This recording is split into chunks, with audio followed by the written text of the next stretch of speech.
Hello everyone, आज हम देखेंगे आपके जीके सीरीज का पार्ट नंबर 13, जो कि आपका ये पार्ट 13 होगा। इसके पहले हमने पार्ट 12 तक का जो वीडियो है किया हुआ है, जिसका लिंक हमारे डिस्क्रिप्शन बॉक्स में अवेलेबल है, या फिर जो उसका वीडियो है हमारे प्लेलिस्ट में भी अवेलेबल है।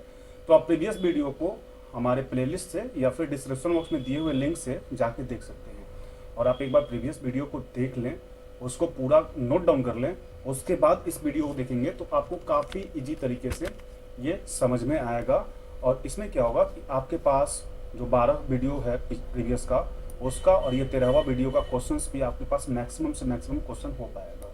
तो इसमें हम देख रहे हैं विभिन्न प्रतियोगी परीक्षाओं के लिए जो आपके लिए इंपॉर्टेंट क्वेश्चंस है उसको देख रहे हैं, जो कि हमारे जीके का ये सीरीज है। इसमें जीके से रिलेटेड क्वेश्चंस होंगे और ये क्वेश्चंस आपके अनेक जो भी विभिन्न प्रतियोगी परीक्षा, जो जितने भी डिफरेंट टाइप के आपके कॉम्पिटिटिव एग्जामिनेशन है, सारे एग्जामिनेशन को ध्यान में रख के इसको तैयार किया जाता है।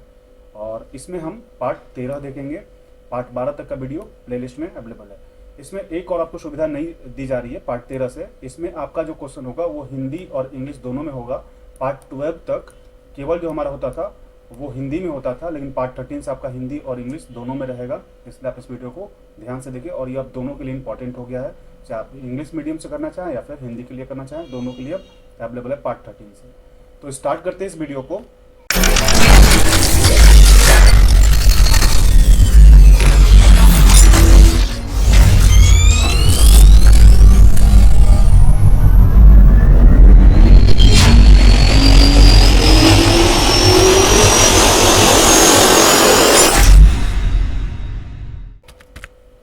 आपके पास देख सकते हैं कि पार्ट 13 का जो फर्स्ट क्वेश्चन है वो आपके स्क्रीन पे आ चुका है। इसमें पूछा जा रहा है कि 0001 से अनंत तक किसी भी तारीख के दिनों की गणना करने के लिए किसने कैलेंडर बनाया है। यानी जो अनंत तक का आपको तारीख की गणना करना है, उसके लिए जो कैलेंडर तैयार किया गया वो किसने किया है। इंग्लिश नीचे है, who has created a calendar to calculate the day of any date from 0001 to infinity. यानी 1 से लेकर के इन्फिनिटी तक का जो डेट आपको देखना है उसको किसने तैयार किया है, ये आपसे क्वेश्चन में पूछा जा रहा है। ए ऑप्शन है हेमंत भारद्वाज, बी ऑप्शन है निराजन जैन, सी ऑप्शन है राजेश घरत और डी ऑप्शन है आपके पास राजन पिल्ले। तो एक नंबर क्वेश्चन हो गया आपके पास। ये हिंदी ऊपर, नीचे इंग्लिश, ऑप्शन में भी हिंदी इंग्लिश है। और ये हमारा पार्ट 13 का ये क्वेश्चन नंबर 1 है। यहाँ पे क्वेश्चन नंबर लिखा हुआ है। तो अब इसका टाइमिंग आपको दिया जाएगा 15 सेकंड का। और वो 15 सेकंड का टाइमिंग आपको इसलिए दिया जाएगा ताकि आप क्वेश्चंस को पढ़ें, समझें और आपके अकॉर्डिंग क्या उसका करेक्ट आंसर होगा, उस आंसर को अपने कॉपी पे नोट करें। आप इस वीडियो को देखने से पहले कॉपी और पेन लेकर बैठें और नोट करने के बाद 30 क्वेश्चन का जो सीरीज है, 30 क्वेश्चन के बाद आप हमें कमेंट करके जरूर बताएंगे कि आपने 30 में से कितना क्वेश्चन सही किया, यानी आपका कितना क्वेश्चन सही हुआ। और हमारे दिए हुए आंसर से मैच करके आप रिजल्ट जरूर बताएंगे कमेंट करके। तो स्टार्ट करते हैं। इसका टाइमिंग देख सकते हैं आप, 15 सेकंड का आपके स्क्रीन पे शो हो रहा है। यहाँ पे ये आपका टाइमिंग रहा। आपको बताना है कि 1 से यानी 0001 से अनंत तक किसी भी तारीख के दिनों की गणना करने के लिए किसने कैलेंडर बनाया था। अब आपका टाइमिंग 0 हो चुका है। तो देखेंगे इसका जो करेक्ट आंसर होगा वो आपका होगा ए, हेमंत भारद्वाज जो है ये आपका करेक्ट आंसर है ए। आप देख सकते हैं जो भी हमारा आंसर होगा वो ग्रीन हो जाएगा। नेक्स्ट देखेंगे क्वेश्चन नंबर 2 जो कि आपके स्क्रीन पे है। इसमें पूछा जा रहा है उस व्यक्ति का नाम बताएं जिसने 13 घंटे 40 मिनट तक लगातार किशोर कुमार के 151 गाने गाकर भारतीय रिकॉर्ड बनाया था। तो ये वर्ल्ड रिकॉर्ड से क्वेश्चन है। ये आपका कौन सा क्वेश्चन है, वर्ल्ड रिकॉर्ड से क्वेश्चन है। तो इसमें आपसे पूछा जा रहा है कि उस व्यक्ति का नाम बताइए जिसने 13 घंटा 40 मिनट तक लगातार किशोर कुमार के 151 गाने गाकर भारतीय रिकॉर्ड बनाया था। इंग्लिश नीचे है, name the person who made on Indian record by singing 151 song of Kishore Kumar of continuously for 13 hour 40 minute. A option है कृष्णा प्रेम, बी ऑप्शन है शैलेश सिद्धेकर, सी ऑप्शन है विशाल जलान और डी ऑप्शन है श्रीकांत कृष्णन नायर। तो 2 नंबर क्वेश्चन हम कर रहे हैं। आपके पास हिंदी और इंग्लिश दोनों में क्वेश्चन हो गए। अब इसका जो टाइमिंग है आपका 15 सेकंड का स्टार्ट है। आपको उस व्यक्ति का नाम बताना है जिसने 13 घंटे 40 मिनट तक लगातार किशोर कुमार के 151 गाने गाकर भारतीय रिकॉर्ड बनाया था। तो अब देखेंगे जो क्वेश्चन नंबर सेकंड है, इसका जो करेक्ट आंसर होगा वो आपका होगा डी। डी जो है श्रीकांत कृष्णन नायर, ये आपका करेक्ट आंसर है डी। देख सकते हैं आप, ग्रीन हो चुका है। तो नेक्स्ट देखेंगे हम क्वेश्चन नंबर 3 जो कि आपके स्क्रीन पे है।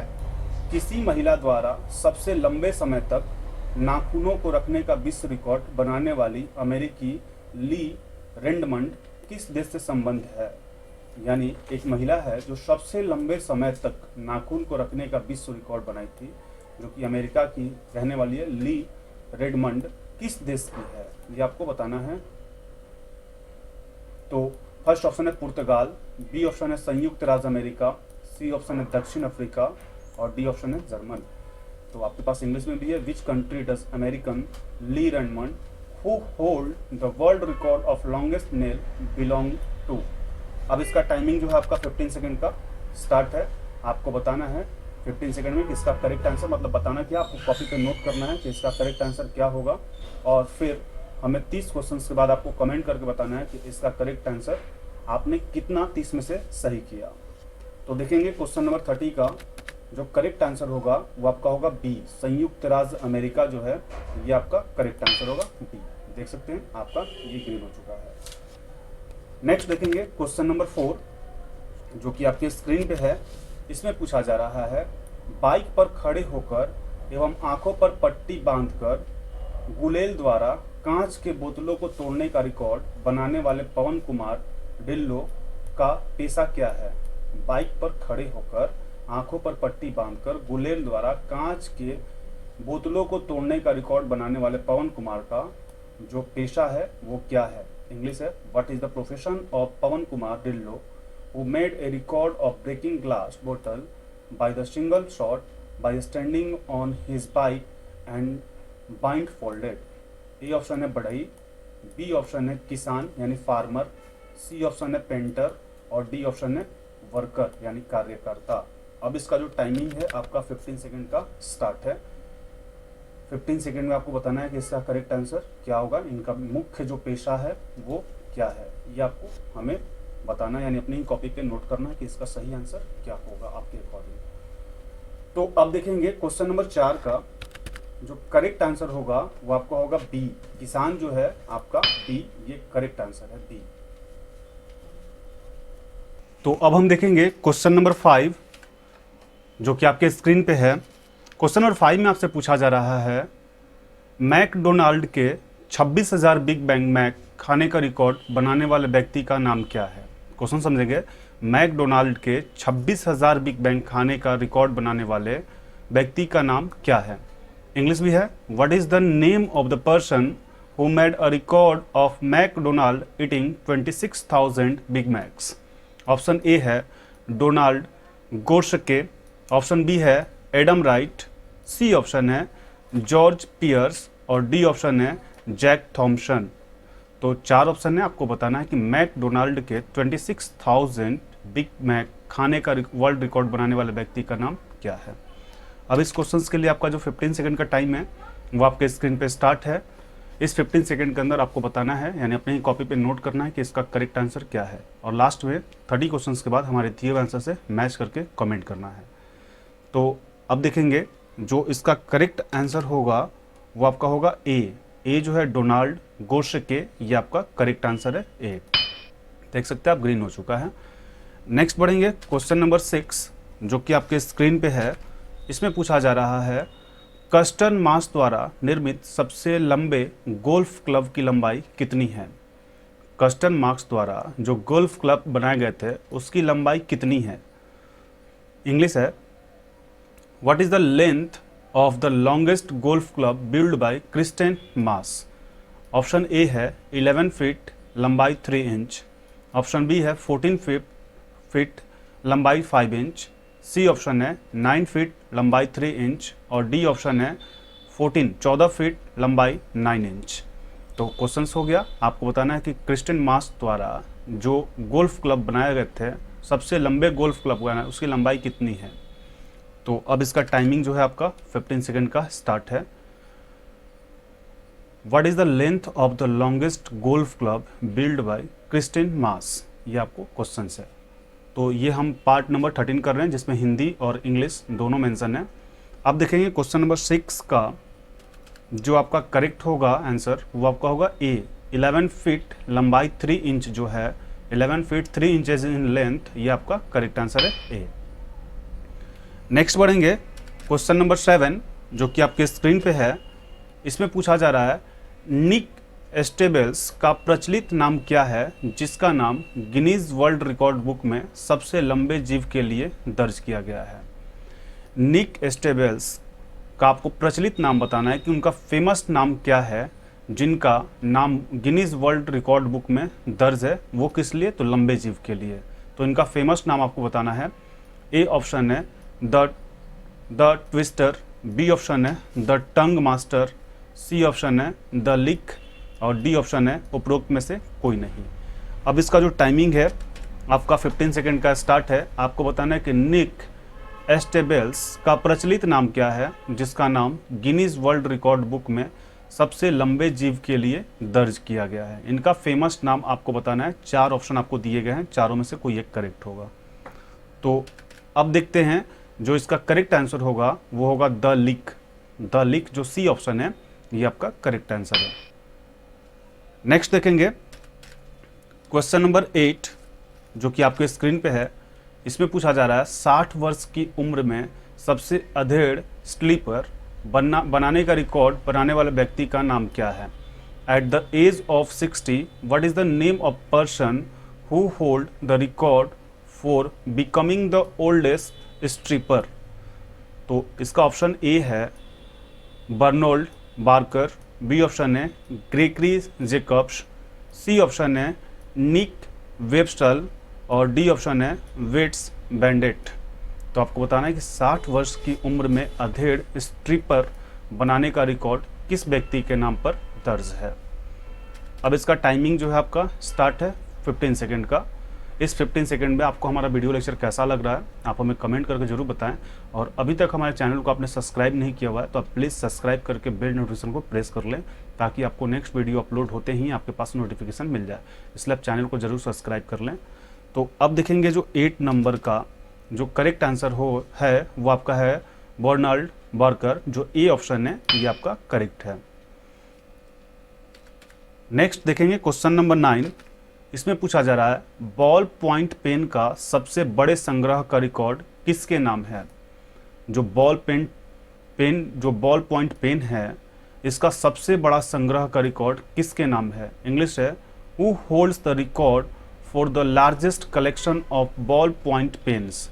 ए ऑप्शन है एंजेलिका अनवरहो, बी ऑप्शन है एलिड अनवेहो, सी ऑप्शन है अविशे अनवोई और डी ऑप्शन है एलेश अनवहो। तो 4 ऑप्शन है, आपको बताना है कि बॉल पेन पॉइंट का जो सबसे बड़ा संग्रह रिकॉर्ड किसके नाम पे है। अब इसका टाइमिंग जो है आपका स्टार्ट करते हैं 15 सेकंड का। आपको इस 15 सेकंड में क्वेश्चंस को समझना है और इसका सही आंसर क्या है वो आपको अपनी कॉपी पे नोट करना है। बॉल पॉइंट से रिलेटेड क्वेश्चन है, आप इसको ध्यान से देखेंगे। तो अब देखेंगे जो क्वेश्चन नंबर 9 का जो करेक्ट आंसर है वो आपका होगा ए। ए जो है एंजेलिका अनवेरो, ये आपका करेक्ट आंसर है ए। तो नेक्स्ट देखेंगे क्वेश्चन नंबर 10 जो कि आपके स्क्रीन पे है। इसमें पूछा जा रहा है सुल्तान कौशेन जो सबसे लंबा जीवित व्यक्ति है उसके नाम एक और कौन सा वर्ल्ड रिकॉर्ड है। आपसे ये पूछ सकता है कि अभी सबसे ज़्यादा जीवित व्यक्ति कौन है, तो उसका नाम है सुल्तान कौशेन और उनके नाम एक और वर्ल्ड रिकॉर्ड है, वो आपको पूछा जा रहा है कि इस क्वेश्चन में क्या होगा। ए ऑप्शन है सबसे बड़ा तिल का, बी ऑप्शन है सबसे बड़ा नाक का, सी ऑप्शन है सबसे बड़ा हाथ का और डी ऑप्शन है सबसे बड़ा सिर का। तो अब इसका जो है आपका टाइमिंग 15 सेकंड का स्टार्ट है। क्वेश्चन है सुल्तान कौशेन जो सबसे लंबा जीवित व्यक्ति के नाम का भी रिकॉर्ड है, वर्ल्ड रिकॉर्ड है, उसके नाम एक और कौन सा वर्ल्ड रिकॉर्ड है ये आपको बताना है। तो अब देखेंगे जो इसका करेक्ट आंसर होगा वो आपका होगा सी। सी जो है सबसे बड़ा हाथ, लार्जेस्ट हैंड का रिकॉर्ड भी इन्हीं के नाम पे है। सी इसका करेक्ट आंसर होगा। नेक्स्ट देखेंगे क्वेश्चन नंबर 11। इसमें पूछा जा रहा है G15 का पहला शिखर सम्मेलन किस देश में 1919 में हुआ था। G15 का सबसे पहला जो शिखर सम्मेलन था वो किस देश में 1990 में हुआ था। ए ऑप्शन है जापान में, बी ऑप्शन है चाइना में यानी चीन, सी ऑप्शन है ऑस्ट्रेलिया और डी ऑप्शन है मलेशिया। तो आपको बताना है कि G15 का पहला शिखर सम्मेलन किस देश में 1990 में हुआ था। क्वेश्चन में आपसे ये भी पूछ सकता है कि G15 का सबसे पहला शिखर सम्मेलन किस वर्ष हुआ था, तो याद रखेंगे 1990 में। अब इसका 15 सेकंड का आपका टाइम स्टार्ट है। 15 सेकंड में आपको इसका आंसर सोचना है और बताना है क्या होगा। आप वीडियो को बिल्कुल भी स्किप ना करें, आप वीडियो को शुरू से लास्ट तक जरूर देखें। तो 11 नंबर क्वेश्चन हम कर रहे हैं। इसका आप देखेंगे जो करेक्ट आंसर होगा वो आपका होगा डी। डी जो है इसका मलेशिया, ये आपका करेक्ट आंसर है डी। नेक्स्ट देखेंगे क्वेश्चन नंबर 12 जो कि आपके स्क्रीन पे है। क्वेश्चन में पूछा जा रहा है गुप्त शासकों ने इनमें से किसका निर्माण करवाया था। गुप्त शासकों ने, जो आपके पास 4 ऑप्शन है, इनमें से किसका निर्माण कराया था। Which of this was build by the गुप्त रूलर्स। ए ऑप्शन है कुतुब मीनार, बी ऑप्शन है लाल किला, सी ऑप्शन है अजंता की गुफाओं और डी ऑप्शन है सूची स्तंभ। तो आपको बताना है गुप्त काल का निर्माण इसमें से कौन, चारों में से कौन है। अब इसका जो टाइमिंग है आपका 15 सेकंड का स्टार्ट है।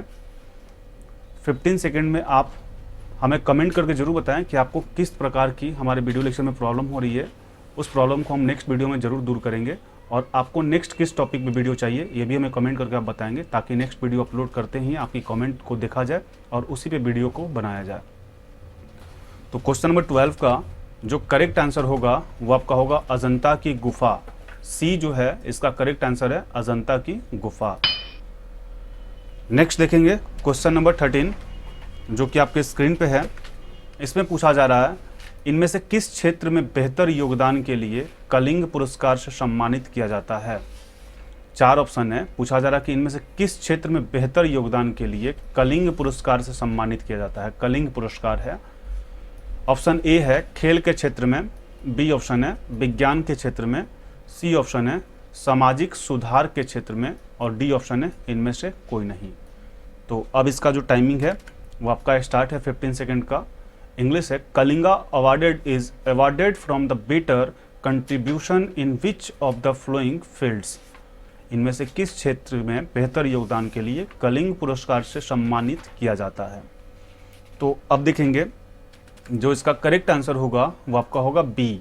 विज्ञान के क्षेत्र में कलिंग पुरस्कार दिया जाता है, यानी बी जो है ये करेक्ट आंसर है। नेक्स्ट देखेंगे क्वेश्चन नंबर 14 जो कि आपके स्क्रीन पे है। प्राचीन भारत के किस महान ज्योतिषविद और गणितज्ञ ने सूर्य सिद्धांत नाक ग्रंथ लिखा था।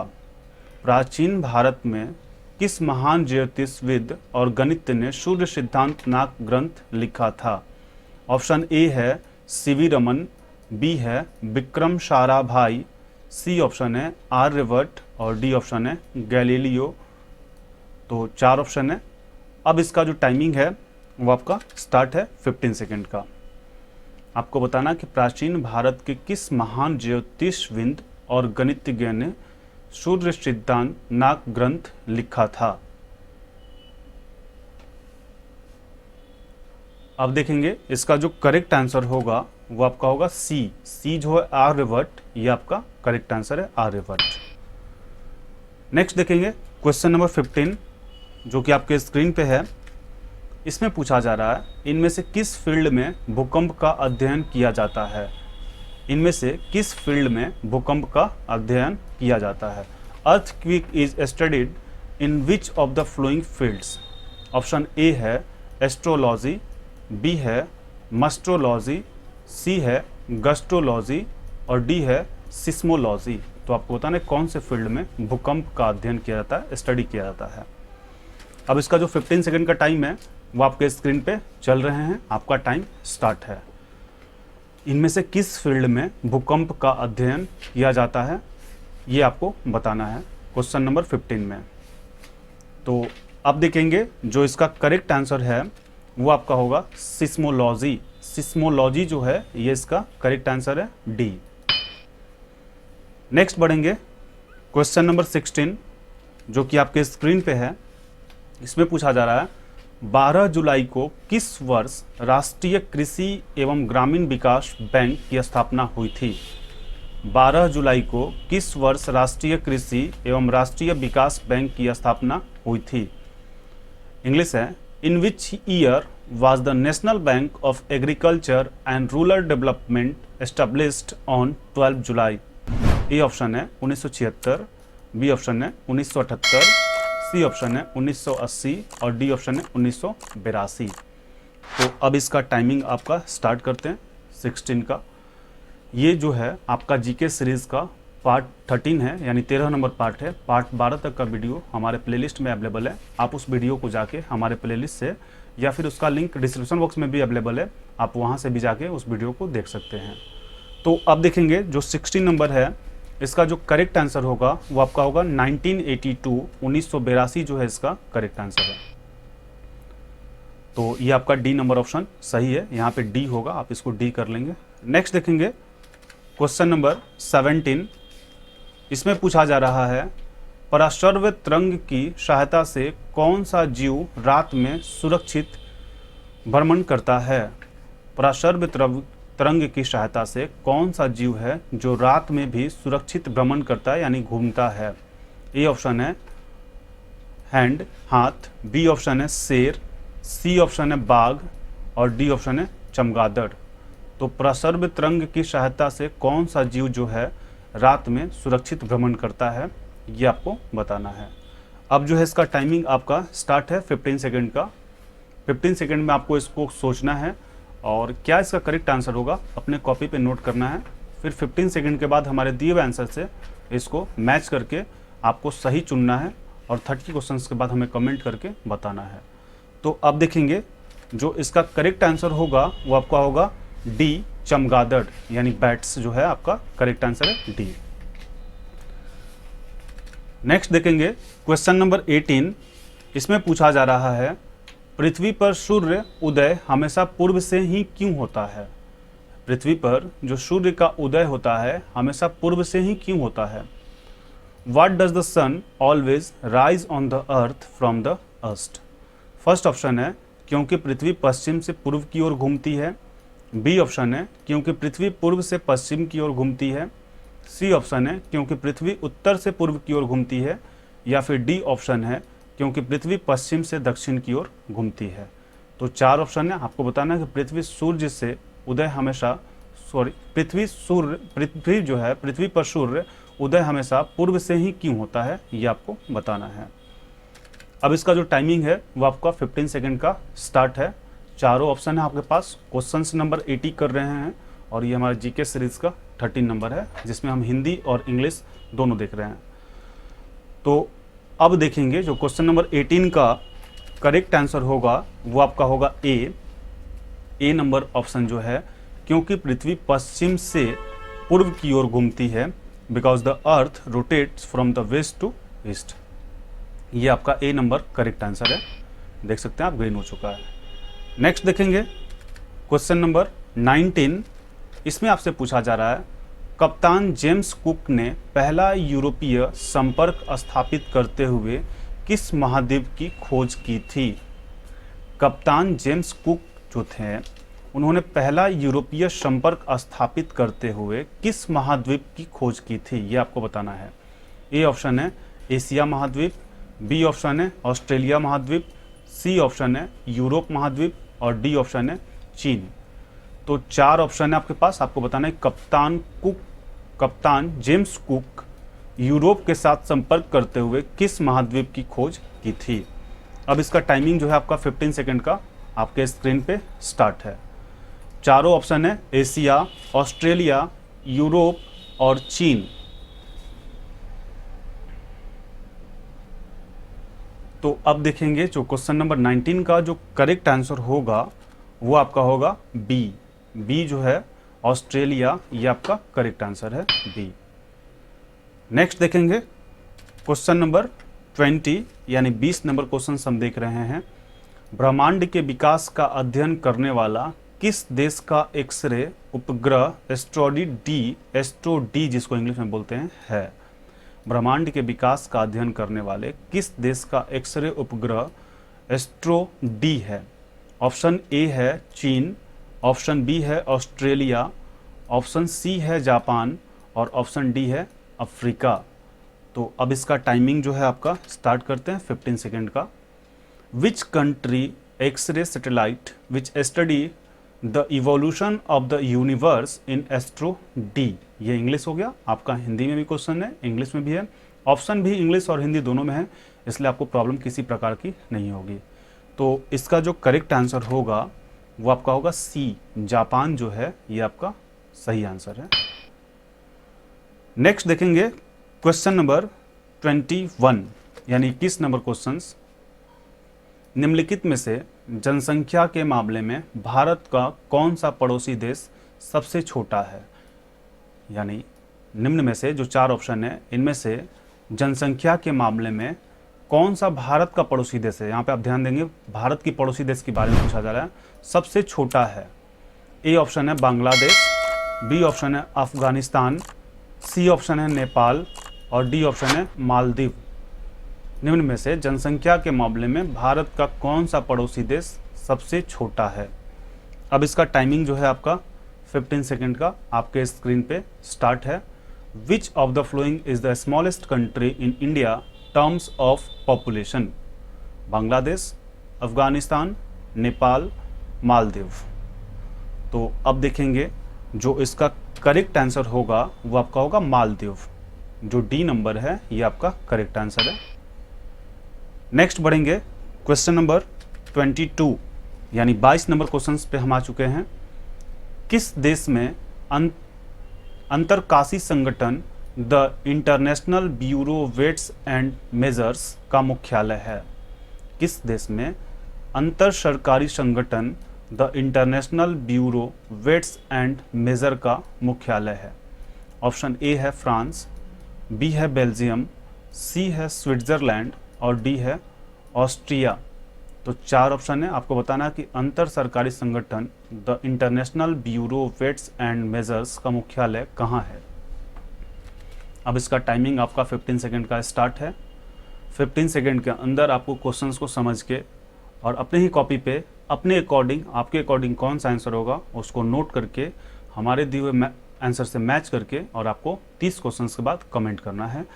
तो अब इसका देखेंगे जो करेक्ट आंसर होगा क्वेश्चन नंबर 22 का वो आपका होगा ए है। ए जो है फ्रांस, ये आपका करेक्ट आंसर है ए। तो नेक्स्ट बढ़ेंगे हम क्वेश्चन नंबर 23 नंबर क्वेश्चन पे आ चुके हैं। पूछा जा रहा है पाकिस्तान के किस शहर को मुगलों का बगीचा या बगीचों का शहर कहा जाता है। पाकिस्तान के किस शहर को मुगलों का बगीचा या बगीचों का शहर कहा जाता है। इंग्लिश भी है। Which city of Pakistan is called the Mughal garden या गार्डन सिटी। ऑप्शन ए है कराची, बी ऑप्शन है मुल्तान, सी ऑप्शन है लाहौर और डी ऑप्शन है पेशावर। तो 4 ऑप्शन है, 4 ऑप्शन में से एक करेक्ट होगा जो कि आपको चुनना है। तो अब इसका जो टाइमिंग है वो आपका स्टार्ट है 15 सेकेंड का। पाकिस्तान के किस शहर को मुगलों का बगीचा या बगीचों का शहर कहा जाता है। अब देखेंगे जो इसका करेक्ट आंसर होगा वो आपका होगा सी, लाहौर जो है ये आपका करेक्ट आंसर है सी। तो नेक्स्ट देखेंगे क्वेश्चन नंबर 24 नंबर क्वेश्चन में पूछा जा रहा है कंप्यूटर प्रौद्योगिकी की विशाल कंपनी इंटेल का मुख्यालय कहाँ पर है। कंप्यूटर प्रौद्योगिकी की विशाल कंपनी इंटेल का मुख्यालय कहाँ पर है। ए ऑप्शन है टोक्यो, बी ऑप्शन है फ्रैंकफर्ट, सी ऑप्शन है लंदन, डी ऑप्शन है कैलिफोर्निया। तो आपको बताना है कि इंटेल जो कंपनी है कंप्यूटर प्रौद्योगिकी की, इसका मुख्यालय कहाँ पे है। अब जो आपका टाइमिंग है 15 सेकेंड का वो आपके स्क्रीन पे स्टार्ट है। Where is the headquarter of Intel a giant of computer technology located? Tokyo, Frankfurt, London या कैलिफोर्निया? तो अब इसका देखेंगे, जो करेक्ट आंसर होगा वो आपका होगा डी, कैलिफोर्निया जो है ये आपका करेक्ट आंसर है। तो नेक्स्ट देखेंगे क्वेश्चन नंबर 25। इसमें पूछा जा रहा है भारत और भूटान के बीच की सीमा कितने भारतीय राज्यों से लगती है? भारत और भूटान जो कंट्री है इसके बीच भारत की कितनी सीमा जो है इससे लगती है? How many Indian state share the border between India and Bhutan? A option है 4, बी ऑप्शन है 3, सी ऑप्शन है 5 और डी ऑप्शन है 2। तो आपको बताना कि भारत और भूटान के बीच की सीमा को कितने भारतीय राज्यों से लगती है या छूती है। तो अब इसका जो टाइमिंग है आपका स्टार्ट है 15 सेकेंड का, और इस टाइमिंग में आपको क्वेश्चंस को समझ के आंसर ढूंढना है कौन सा सही आंसर होगा।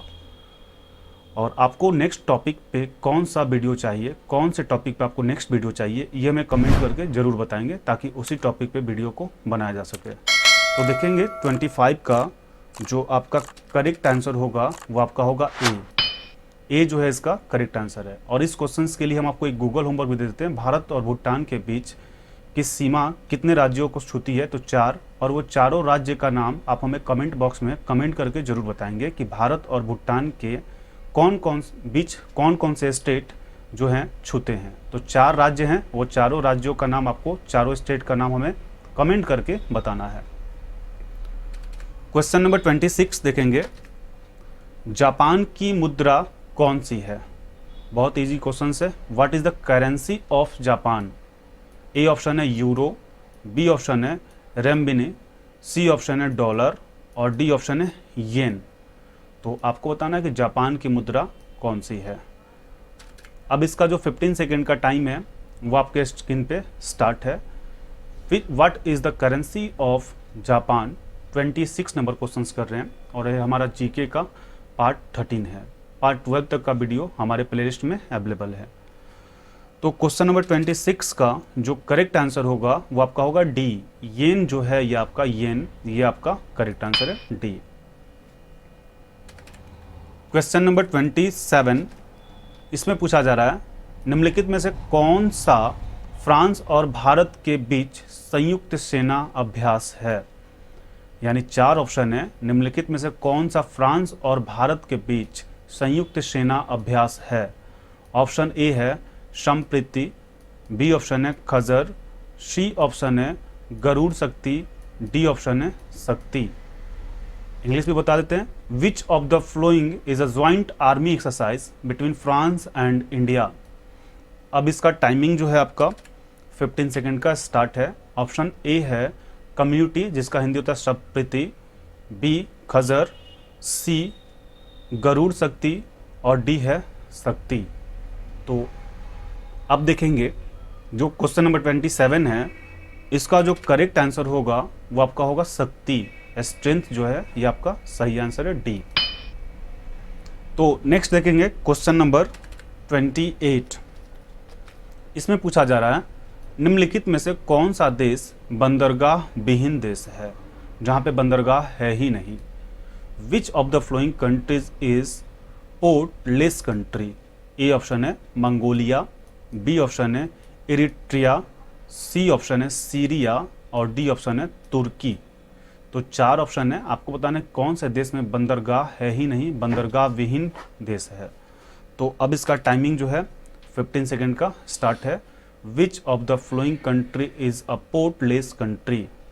मंगोलिया, इरिट्रिया, सीरिया या फिर टर्की। तो अब देखेंगे जो इसका करेक्ट आंसर होगा वो आपका होगा ए, मंगोलिया जो है ये आपका करेक्ट है। मंगोलिया में कोई बंदरगाह नहीं है, तो ए करेक्ट आंसर है। नेक्स्ट क्वेश्चन नंबर 29 देखेंगे। इसमें पूछा जा रहा है हाल ही में रूस द्वारा किए गए परमाणु ऊर्जा संचालित आर्कटिक आइस ब्रेकर का नाम क्या है? हाल ही में रूस द्वारा किए गए परमाणु ऊर्जा संचालित आर्कटिक आइस ब्रेकर का नाम क्या है? ए ऑप्शन है वोल्गा, बी ऑप्शन है लेनिन, सी ऑप्शन है यूराल और डी ऑप्शन है एल्ब्रुश। तो आपको बताना है कि हाल ही में रूस द्वारा किए गए परमाणु ऊर्जा संचालित आर्कटिक आइस ब्रेकर का नाम क्या है। अब इसका टाइमिंग आपके स्क्रीन पे स्टार्ट है। ऑप्शन ए है वोल्गा, बी है लेनिन, सी है यूराल और डी है एल्ब्रुश। तो अब देखेंगे जो क्वेश्चन नंबर 29 है, इसका जो करेक्ट आंसर होगा वो आपका होगा सी, यूराल जो है ये आपका करेक्ट आंसर है सी। तो नेक्स्ट क्वेश्चन देखेंगे 30 नंबर क्वेश्चन, जो कि इस सीरीज का लास्ट क्वेश्चन होगा। इसमें पूछा जा रहा है निम्नलिखित में से किस शहर ने हाल ही में हिंदी को न्यायालय की तीसरी आधिकारिक भाषा के रूप में शामिल किया। निम्नलिखित में से किस शहर ने हाल ही में हिंदी को न्यायालय की तीसरी आधिकारिक भाषा के रूप में शामिल किया। ऑप्शन ए है अजमान, बी है शारजाह, सी है दुबई और डी है आबू धाबी। तो 4 ऑप्शन है। अब इसका आपका जो है टाइमिंग स्टार्ट है। आपको बताना है कि कौन सा ऐसा शहर है, सिटी है, जिसने न्यायालय में हिंदी को तीसरी भाषा सम्मिलित किया। तो अब देखेंगे जो इसका करेक्ट आंसर होगा वो आपका होगा डी जो है इसका करेक्ट आंसर है आबू धाबी। तो इस तरीके से हमारा ये सीरीज समाप्त होता है। आप हमारे चैनल को लाइक, सब्सक्राइब और आपको वीडियो कैसा लगा आप हमें कमेंट करके ज़रूर बताएं। Thank you.